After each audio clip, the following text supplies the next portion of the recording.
ఎమ్మెల్యేగా ఓడిపోయిన తర్వాత మాజీ మంత్రి ఎర్రబెల్లి దయాకర్ రావు చిలక జ్యోతిష్యం చెబుతున్నారని ప్రభుత్వ విప్ ఆది శ్రీనివాస్ ఎద్దేవా చేశారు. ఎర్రబెల్లికి అంతగా జ్యోతిష్యం తెలిస్తే ఫామ్ హౌస్ లో పడుకున్న కేసీఆర్ ఎప్పుడు లేస్తాడో చెప్పాల్సిందిగా సెటైరికల్ వేశారు. ఫార్ములా ఈ కార్ రేస్ కేసులో కేటీఆర్ ఎప్పుడు జైలుకు పోతాడో చెప్పాలని తెలిపారు. కాంగ్రెస్ ఎమ్మెల్యేల గురించి ఎర్రబెల్లి ఆలోచించాల్సిన అవసరమే లేదన్నారు. ఇప్పటికే బీఆర్ఎస్ పార్టీ వాళ్లు 10 మంది పార్టీ నుంచి మారిపోయారన్న విషయాన్ని గుర్తు చేశారు. మిగిలిన వారినైనా కాపాడుకోవాలని ఆది శ్రీనివాస్ ఎర్రబెల్లికి సూచించారు.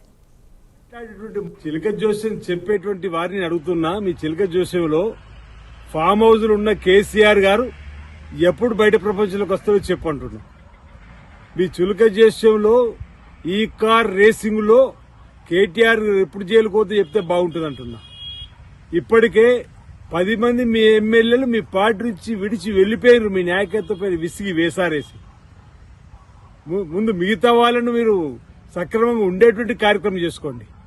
ఈరోజు మీరు మాట్లాడేటువంటి మాటలు వక్రీకరించే విధంగా మా రేవంత్ రెడ్డి గారిని, మా నాయకత్వాన్ని ఏదైతే మీరు చిలక జోస్యంలాగా చెప్పేటువంటి మాటలు ఏమాత్రం సబబు కాదు. మీ అందరం ఐక్యంగా ఉన్నాం, సమైక్యంగా ఉన్నాం. మా ఎమ్మెల్యేలు అందరం కూడా మా సభా నాయకుడు ముఖ్యమంత్రి రేవంత్ రెడ్డి గారికి, మా డిప్యూటీ సీఎం మంత్రులు అందరం కూడా అండదండలుగా అందిస్తూ ప్రజాపాలన అందిస్తూ ముందుకు పోతుంటే చూస్తూ ఓర్వలేక మా ప్రభుత్వం వచ్చిన 3 రోజుల నుంచే ఈ ప్రభుత్వం పడిపోతుంది చెప్పని, 13 మాసాలైపోయినా పడిపోలేదు చెప్పినటువంటి ఇది కుట్రలతోటి బాధతోటి మాట్లాడేటువంటి మాటలే మీ మాటలు తప్ప మా పార్టీలో అందరం కంఫర్ట్ గా ఉన్నాం.